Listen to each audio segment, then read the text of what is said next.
The lunch lady from hell. This lunch lady was your classic grumpy old woman. Hairnet, gloves, stained apron, and she seems to hate children. I hate children. She never smiled. She was always in a horrible mood. Well, one day this kid in the lunch line says something to her that makes her flip out. Next, is this meat even real? The whole lunch line starts laughing at her. And then another kid goes, yeah, is it even real? Also, you're the worst lunch lady ever. Even Mrs. Johnson's rabbits hate you. Now, a little sidebar here. Mrs. Johnson was the art teacher, and she had a cage of like 4 rabbits. They would sit outside her door in the hallway, and the school loved these rabbits. These rabbits were cherished. They were lovely little rabbits. Well, the lunch lady didn't like hearing this. Quit laughing at me. This is funny to you? You're gonna regret this. Oh, you're gonna regret this. So lunch ends, and later that day, this teacher was walking the hallways when she notices the lunch lady standing by the rabbit cage. Scrap-a-dink-a-dee. What is she doing?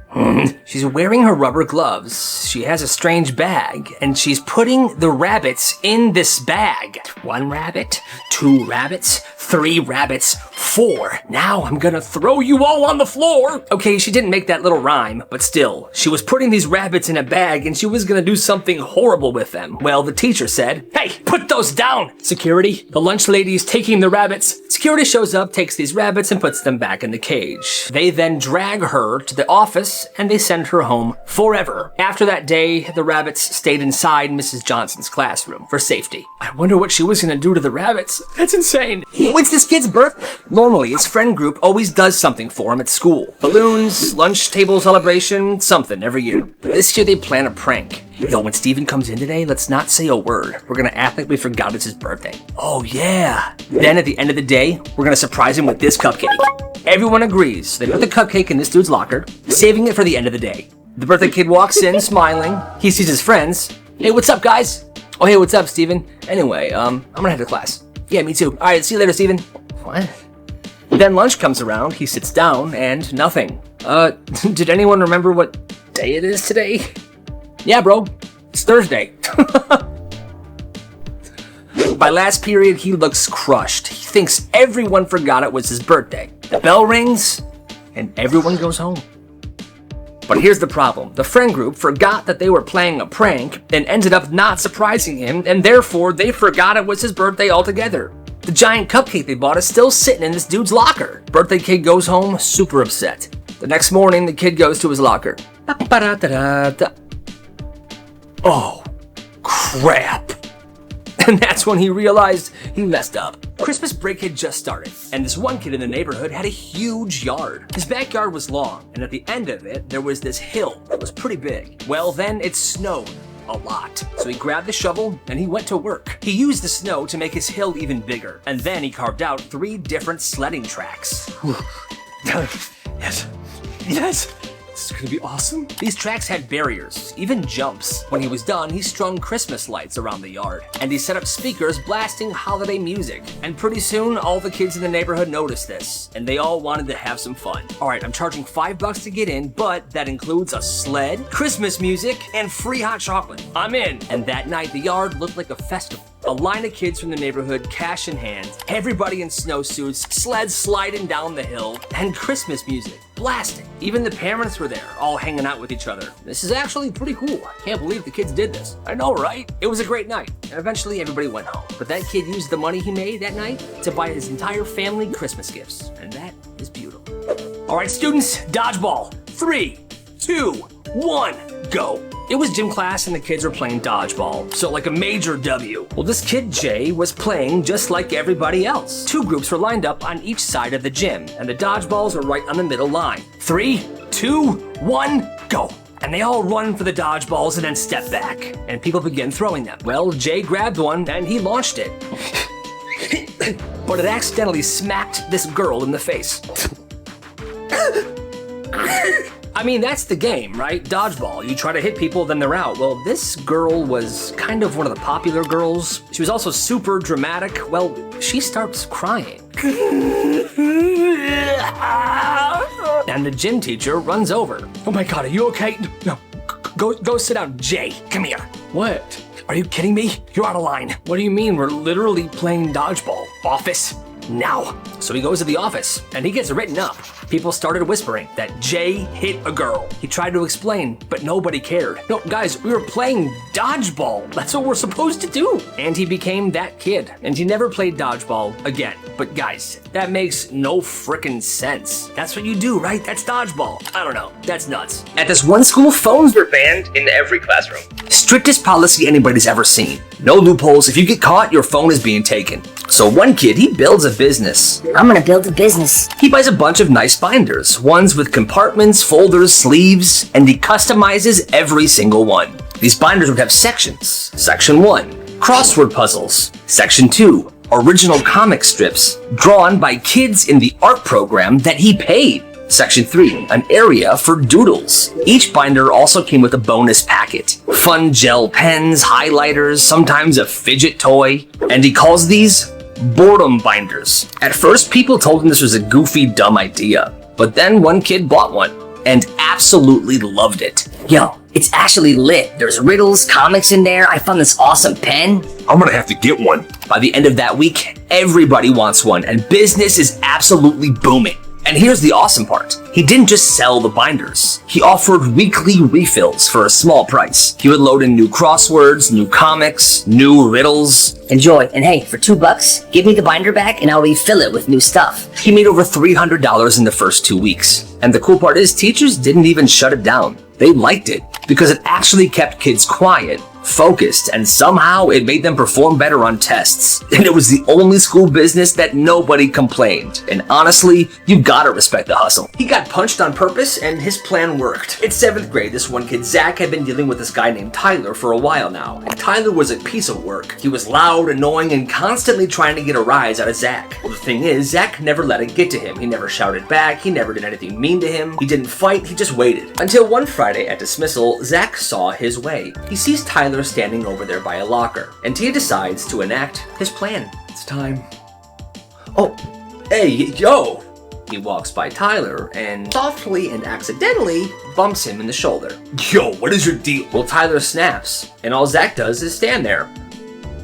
Say something. He doesn't, and that makes him very mad. He then winds up and punches Zach right in the face. You know what, dude? Well, Zach stumbles back, throws up his hands like he's gonna fight back, but then he just says, "Time out, time out, time out. Yeah, you just punched me in the face, man. I'm not gonna fight you back, though." Everyone's like, "Yo, what? Guys, I didn't hit him, right? Huh? Look, he hit me. I didn't hit him." Security rolls up, so does the principal. "No, he bumped into me. He was gonna fight me." "No, it's a crowded hallway. I didn't even touch you.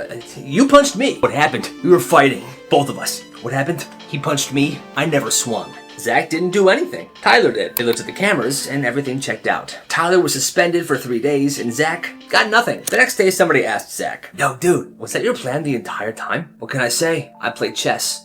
And that was his way of getting back at his bully without lifting a finger. Genius. This kid started grading the teacher. It was a normal 7th grade class, and the teacher was exhausting. She talked too fast, she never explained anything, and her lessons were always boring. So before colonization, the Native Americans were showing signs of societal systems, and you see, it was really interesting because if colonization never happened, well, this one kid, one day decided to leave her a note. And it wasn't rude, it was a sticky note that he put on her desk. It said, "You talk really fast, it's hard to keep up. And you skipped the lab yesterday. We were actually excited for that." He didn't sign it, and the next day, class feels different. She slows down, she starts with a story about her night. Guys, you won't believe it. Last night, I was feeding my cat, and then later, I thought the cat food was tuna, and I ate some. And at the end of class, she says this. "Also, class, if you ever have any thoughts about how I teach or suggestions, feel free to leave a note right here.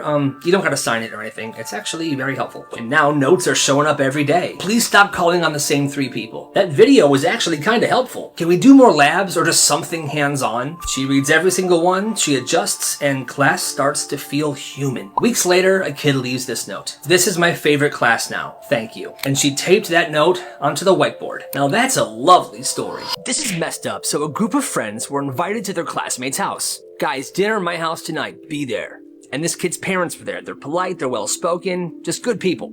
For dinner, they eat homemade pasta. They're laughing about classes, midterms, teachers. A normal, fun night. When dinner is over, everybody offers to help. "Yo, let me help clean the table off, guys." "Yeah, I can do dishes too." But the friend's like, "No, don't. My parents will do it. Don't worry about it." They just laugh. But then they're like, "Wait, is he serious?" His parents start doing the dishes, cleaning off the entire table, while their kid is just flipping through his phone. Later on, they move to the living room. They're all just chatting. The dad comes in and begins talking to one of the other kids. So you work in foreign policy? Yeah, and then in my free time I do a lot of traveling. I have an art studio in my garage. Dude, you are so cool. This kid's having a great conversation with his friend's dad. Then out of nowhere, this friend says, "Come on, Dad, shut up. Nobody cares about your boring job crap. Please leave." The whole room freezes, like what is going on? The dad's face drops, and then he says, "Hey, come on, man. Don't talk to me like that in front of your friends. It's disrespectful. Go away." After that, nobody talks. His friends just grab their stuff and they begin walking out the door. "Hey, where are you guys going?" "We're leaving, man. Your parents are great. This whole thing is just weird." "Fine, leave." And on the ride home, all they can talk about was how disrespectful this kid is, and nobody ever hung out with him ever again. It's the first week of school and this kid's rocking some brand new expensive Nikes. "Hey yo, peep the kicks. Ooh, those are clean, bro." "Yeah, they remind me of my mom." Then in the middle of class, the fire alarm goes off. "Oh, all right." And everyone crams into the hallway. Excuse me. Well, as he's making his way out, a student behind him steps on his right shoe, and his shoe comes off. Yo, wait, my shoe!" "Keep it moving." He gets outside and he's standing there with only one shoe on. Every grade is lined up. He's begging him to go back in. "No, you don't understand. My other shoe is inside, and those were expensive." "Are you nuts? No, forget it." Eventually, they're all let back inside, and he's looking everywhere. He can't find his shoe. It's like it's just gone. And at lunch, he's sitting there, and here's where it gets interesting. I guess some kid saw that the shoe had fallen off and took it, put it in his backpack. You see, they took a picture of the shoe, put it on a document, and typed, "If you ever want to see your shoe again, it's $45. And as he's sitting at lunch, someone in a hoodie slips him this note.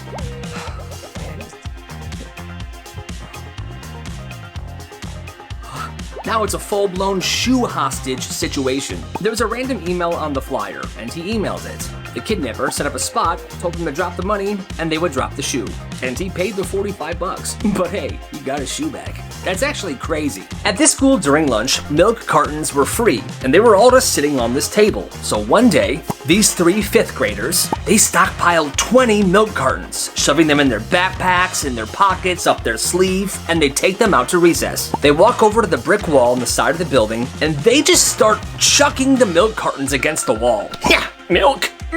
The milk cartons are exploding, milk is spraying everywhere, a crowd gathers. Kids are cheering, they're watching this like it's a frickin' sporting event. Well, that's when somebody says, "Yo, the principal, he's coming!" Oh crap. The 3 milk chuckers put their hoods up and they just disappear into the crowd. The vice gets there. "All right, who did this?" And it was instant snitching, names and details. The principal immediately starts searching for these kids. And there were close calls, but these guys were really sneaky, hiding against benches, behind trees, in the slide. Somehow, they never get caught. And the rest of the day is a frickin' mission. At lunch, the principal and the vice principal are posted at the table that these kids usually sit at. Oh crap, he's right there. Let's eat in the band room. Milk! That entire day they managed to escape the wrath of the principal. And when school was over, they went home. But the craziest part is, some random kid cleaned up the milk wall by himself, just because he wanted to.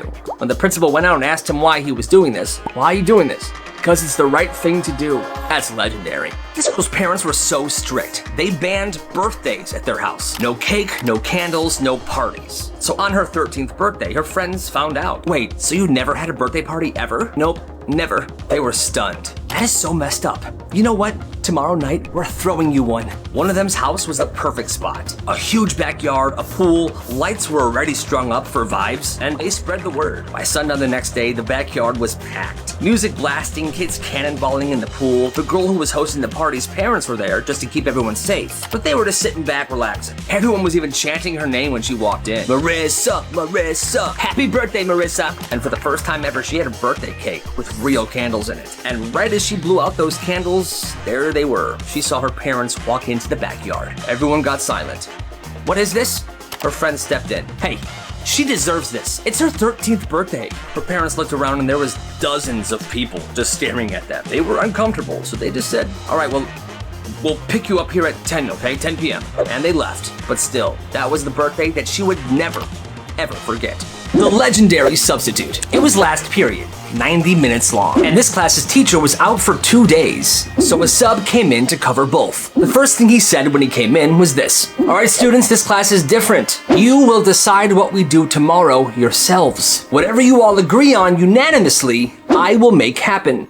And the class starts whispering, wait, like anything? Anything, but every single one of you has to agree on it. So for the next hour and a half, the entire class was working like a group project. They debated, argued, bargained, and by the end, they had a full plan. The first 15 minutes, they wanted music playing and they wanted snacks. Then, a movie of their choice. They chose Shrek 2. And with the movie, they wanted soda and pizza. And not like one slice each. They wanted enough pizza so everyone could get stuffed. And the sub just nodded. All right, tomorrow, it's done. And the next day, the classroom was a frickin' vibe. Pizza boxes stacked high, music, Shrek 2, kids with food comas in every desk. It was the only time the entire class agreed on something, and it was the last time that sub ever taught at that school. When this dude was a kid, his mom made him memorize this phone number. Not hers, not his dad's, just the emergency number. He asked her once, "Whose number is this? If something bad ever happens and I'm not here, call this phone number." That was it. No explanation. So every week he would test himself. He would mouth the number silently in the mirror. He would write it over and over again in notebooks. It became this quiet obsession of his, like he couldn't stop thinking that one day he was gonna have to remember this number. Well, years passed, he never called it, until one day in college, it just hit him. Yo, something just hit me. He still remembered every single digit, so he called the phone number. Big Dan's Pizza and Wings. Hello? I said Big Dan's Pizza and Wings. It was a pizza place, so he called his mom. He told her that he finally called that one phone number, and all she had to say was, "Oh, that place is still open. We loved their salad." Like, what does that even mean? It started with a long yellow slip and slide going down the hill at the park. This kid had it set up with a hose and a couple buckets of soapy water. And at the bottom, he had lined up these kiddie pools to help break the fall so he wouldn't get like that grass burn. At first, it was just him and his few friends in this one slip and slide. But when other kids started to gather around wanting to take their turn, he said, "Okay, everyone chill. $5 gets you 5 runs down the slide." And people paid. By the next week, he had 3 slip and slides side by side. One with a sprinkler arch, one with cool inflatable bumpers, and one had a tunnel attachment that would spray water down as you went through. Each one was fancier than the last. It was basically a water park in the middle of a neighborhood park. Kids were bringing towels, parents were even coming with lawn chairs to get a tan while their kids slip and slided down the hill. One kid really wanted to slide down, but he didn't have any cash. "You take Venmo?" "Sorry, dude, cash only." "Ah, man, okay. But you know what? It's real hot today, so just come on, have fun." That sounds absolutely awesome. You gotta respect the hustle.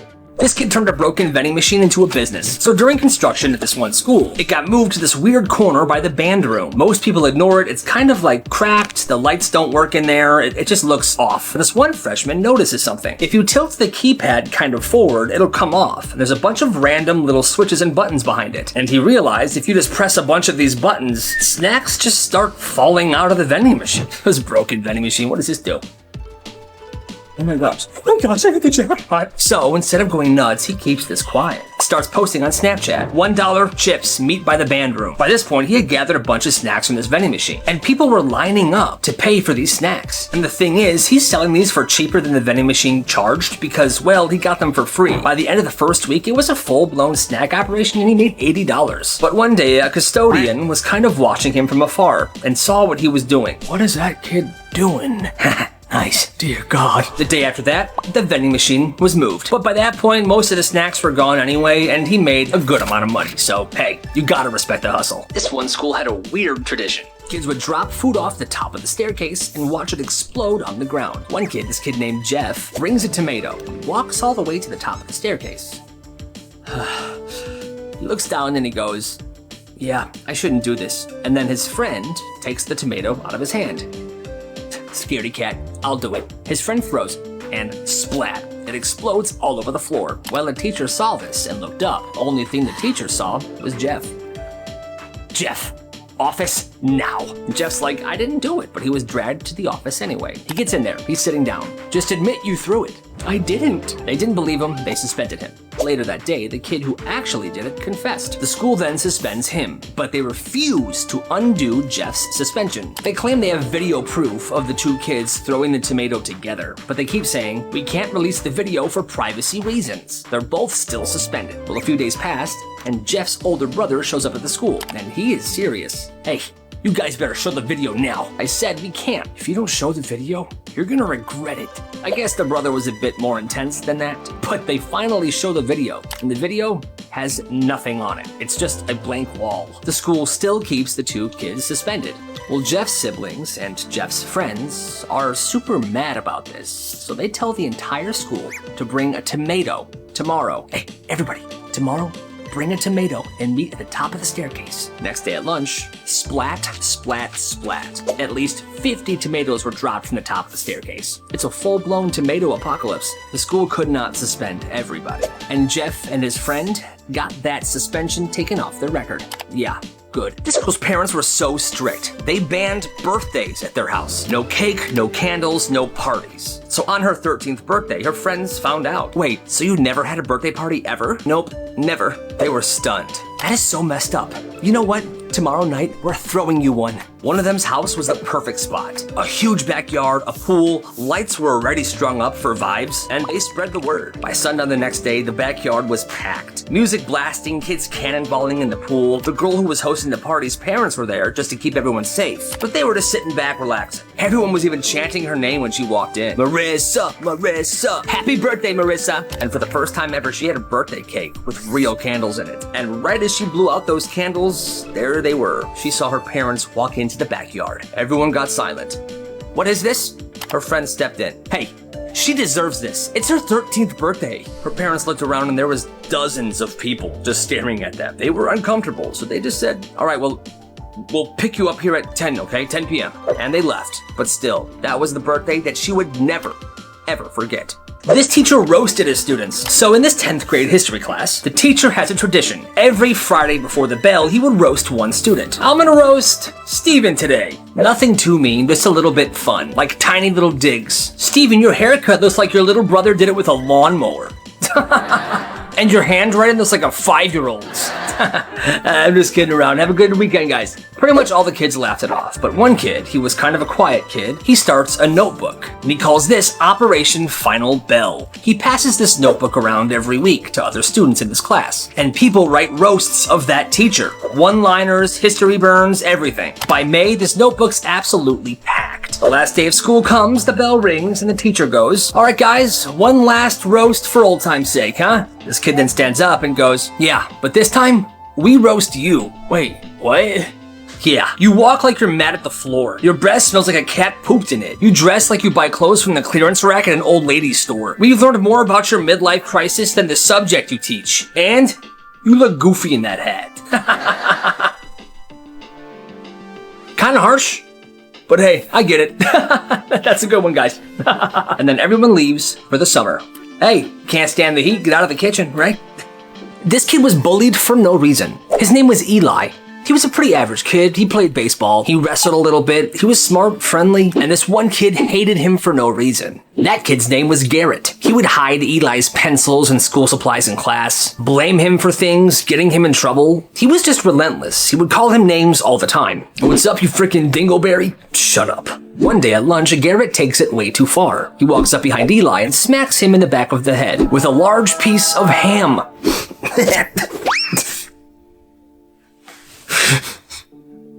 Everyone around them goes completely quiet. Eli stands up. He's completely silent. He turns around and he grabs Garrett by the shirt. And he slams him right into the ground. Garrett's nose was broken. His jaw was fractured. He had to have his jaw wired shut for 6 weeks. After that day, everybody in school called Garrett the Ferret. Eli was suspended for a few days. Well, the next year, when Garrett was a senior in high school, Eli's little brother was starting as a freshman. And one day, Eli's little brother was getting pushed around by a couple of kids. What up, loser? Leave me alone. You're such a freaking idiot. Stop, leave me alone. Well, out of nowhere, Garrett the Ferret steps in. Hey, don't touch him. And if I ever see you messing with him ever again, you'll wish you were never born. And those kids stopped. and they never messed with Eli's little brother again. Nobody knew if it was guilt or if Eli got respect from Garrett that day. But Garrett became a really good guy. And that is awesome. It was April, heat was rising. Classrooms were packed, the AC wasn't working very well, and the school had a rule. No standing up during class, even for a second. Not even to stretch. What? The teacher said it disrupted the learning environment. Whatever, that's completely bogus. Well, this one kid named Andy, he has this knee condition. It was a sports injury, he had done physical therapy, all this stuff. Well, he gets into class, the bell had barely rung, and his knee was bothering him, so he shifted in his chair a bit and stood up to adjust. Andy! It was his history teacher. You know the rule. Or do you, no, I wasn't walking around, my knee was hurting, I had to go office now. He gets into the office and he explains everything to the principal. Are you disrespecting your teacher's orders? No, I just needed to attention today. Well, you see, this kid's mom was a nurse, and when she finds out about this, she was pissed. Well, she shows up the next day with his medical records and slaps them on the principal's desk. Hey, unless you're planning on becoming a doctor, you're gonna let my kid stand up when his knee hurts, okay? Yes, ma'am. Apparently she was so intense, the principal was freaked out, he talked to the teacher, and that rule changed very quick. What kind of teacher would do that though? That's insane. One day, this kid bought a bunch of clear iPhone cases for cheap, and he had this friend who was good with graphic design. So what he would do is he would have his friend make this cool design of whatever he wanted. His friend would then print it and cut it down so it would fit perfectly inside this phone case. And it looked awesome. Clear phone case, this graphic design insert, it was legit. Custom fit, looked expensive. He did it to his phone case first. It was an anime design and it looked awesome. People saw this and they were immediately intrigued. Well, interest grew. And soon, he was taking orders for people. NBA, anime, SpongeBob, Shrek, he was making these custom phone cases and selling them. Then he starts bundling them together. 3 phone cases for $10, 6 for $15, and business was absolutely booming. He kept buying these clear phone cases, his friend kept designing these designs and custom cutting them to fit the cases, and people were buying them. They were all over the school. The thing was, his friend that was designing these and printing them was using the school's printers. The IT guy realized how much printing had been done and he told the principal. And this whole thing had to be shut down. But by then, he had made $530. And those phone cases became collectibles. Some students even reselling them for 3 times the price they bought them for. Honestly, you gotta respect the hustle. This is getting out of hand. Before first period, everything was fine. But the second first period was over, it happened. Bro, no way. Every school water fountain was filled with salsa. Not 1, not 2, every single water fountain in the building. And here's the frickin' thing. Written on the wall above the water fountain in very thick Sharpie was 6-7. And obviously, as you can imagine, everybody went crazy. Yo, whoever did this was insane! Yo, but what does it mean? Teachers are scrambling, the students are losing, and the custodians are working extra hard to clean this up. And by the end of second period, everything is clean. Well, the school's like, we need to figure out who did this. So after school that day, they checked the cameras. A hooded kid wearing a face mask. He moves quick, he's got tons of jars of salsa in his backpack and he's just dumping them in every single water fountain and scooting away. Then he slips into the theater hallway, the one with no cameras, and he vanishes. They don't see him again. Nobody gets identified. Nobody confesses. Everybody's talking about it, but nobody's claiming it. And that's when it starts. Kids begin showing up to school with jars of salsa in their backpacks, and every single salsa jar has 6-7 written on the lid. Before you know it, it's a full-blown culture. Who's got the rare stuff that nobody's seen before? Yo, yours looks different. Yeah, my uncle sent it to me from Mexico City. People are trading, people are hoarding jars in their lockers. The school eventually tries to ban salsa. I can't believe I'm saying this, but salsa jars are banned. But that didn't stop anybody. People kept bringing their 6-7 salsa jars to school. Apparently, it has now calmed down a little bit, but I guess the school is still scrambling to stop all of this madness. That is insane. না তোমার নাম্বারটা তাড়াতাড়ি করে বলো। ঘন্টার পর তো গার্লফ্রেন্ডের লাগে ওয়েট করতে পারো, আর বন্ধুর লাগে 2 মিনিট ওয়েট করতে পারবা না? ও এখন আমার দোস্ত, তাইলে তো বন্ধু রিত লেগে গেল। আরে বেটা এত লাফাইস না, যেরকম শুনতেছি পরীর মতো এরকম করলে তো বেটা বাপ দে, কালকে যাত্রা দেখা হবে। ঠিক আছে মামা? ঠিক আছে মামা, ঠিক মতো যা। শালা পারলাম না রে। আরে তোর তো হাওয়াটা এটি হয়ে গেল। তুলি তুই তো সুন্দর না। আরে শোন, আমি জিসান, আই লাভ ইউ। আপনাদের তো চিনলাম না। আমার বড় বোনের যে দেবরগুলো আছেন তো সবাইকেই চিনি, বাট আপনাদেরকে তো চিনি না। যাইতে দে আর আমার খালা লাগে কোথায় বলতা। ভালোবাসা যে এত প্যারা, এত কষ্ট, এত জ্বালা যন্ত্রণা জানলে ভালোই বাসতাম। জিসান আর তুলির ভালোবাসার ইতিহাস তাই রক্ত লাগবে দোস্ত। আসসালামু আলাইকুম দুলা ভাই। আরে শালা, ওয়ালাইকুম আসসালাম। কি খবর, কেমন আছো? বান্ধবীও তো যায় না, এতবার ফোন দিলাম ফোনও ধরতেছে না। তুমি একটা ফোন দাও তো, ফোন বের করো। কি বলেন দুলা ভাই, ও যায় নাই? কথা হইছে, ভাইয়া বলছে যে ভাইয়া আমাদের কোচিং এর সামনে আর আসবে না, আর তোকে ডিস্টার্বও করবে না। কারণ না, কারণ না, আমি 1/3 গুনবো না বাবা, প্রেম হইলেই হবে, প্রেম হইলে এমনি ডিফারেন্স হবে বাবা, আমার খালি ওরে দরকার।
কি রে মাম্মা, কই রে তুই?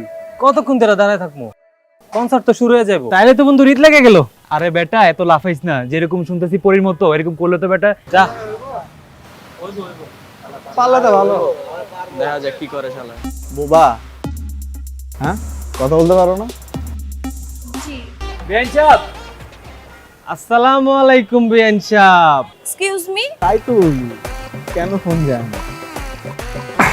না, তোমার নাম্বারটা তাড়াতাড়ি করে বলো। ঘন্টার পর তো গার্লফ্রেন্ডের লাগে ওয়েট করতে পারো, আর বন্ধুর লাগে 2 মিনিট ওয়েট করতে পারবা না? ও এখন আমার দোস্ত, তাইলে তো বন্ধু রীত লেগে গেল। আরে বেটা, এত লাফাইস না, যেরকম শুনতেছি পরীর মতো এরকম করলে তো বেটা। বাদ দে, কালকে 4টা দেখা হবে। ঠিক আছে মামা, ঠিক আছে মামা, ঠিক মতো যা। শালা পারলাম না রে। আরে তোর তো হাওয়াটা একটু হয়ে গেল। তুলি, তুই তো সুন্দর নাম। আচ্ছা শুন, আমি জিসান, আই লাভ ইউ। আপনাদের তো চিনলাম না। আমার বড় বোনের যে দেবরগুলো আছেন তো সবাইকেই চিনি, বাট আপনাদেরকে তো চিনি না। তুমি পড়ো, ঘুমাও তাহলে। গুড নাইট আর বাই।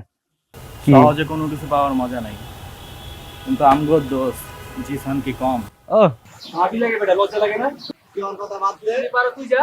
জামুই তো। তুই চুপ থাক। আমি তো আপনাকে চিনি না। চিনো না যে আজকে চিনলা, আরো চিনবা, আস্তে আস্তে চিনবা। আর শুনো,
কি রে মাম্মা, কই রে তুই?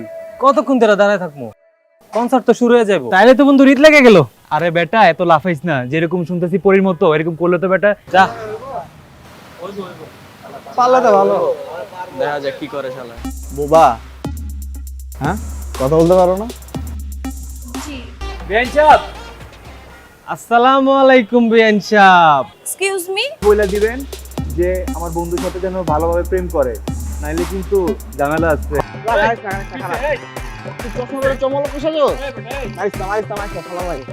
যেদিকে তাকাই তোমায় দেখতে পাই, কিচ্ছু ভালো লাগে না।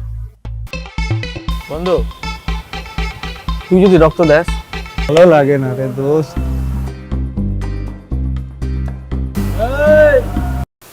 না দুলা ভাই আমি তো কোচিং এ যাই নাই, আমার তো বাসায় গেস্ট আসছে আর আমার আম্মু তো একা, এজন্য আমি যাই না। আমার পড়াশোনা সবকিছু বন্ধ করে দিবে, তখন আমি কি করব? আরে ছাইরা দে।